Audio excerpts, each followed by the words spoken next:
Bees are amazing. They make the tastiest sweet of all sweets that never goes bad, and they're the only insects we look up to. Busy as a bee. But what do we really know? To understand them, we need to step inside their world. So let's click the ruby slippers and head on into the hive. Just like Beyonce, there's only one queen bee, and she runs the show. Queens live for 3 to 5 years. A couple of weeks after being born, the new queen leaves the hive and heads out to a new location that was scouted by some of her workers. This is the only time she'll ever fly or mate. Following mating, she'll join her swarm with her new hive. Queens can lay up to 2,000 eggs per day. A small amount of these eggs become drone bees, or fertile males, who have no stingers and no purpose except to mate with the next queen.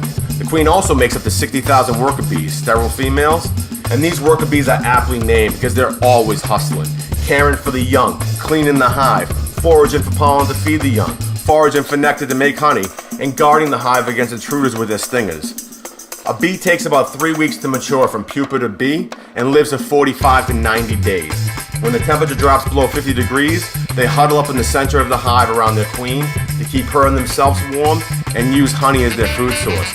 If the hive gets too hot during the summertime, they use their wings to circulate air inside the hive and bring in water to cool it. To make a pound of honey, bees need to visit 2 million flowers, which require them to log about 55,000 miles.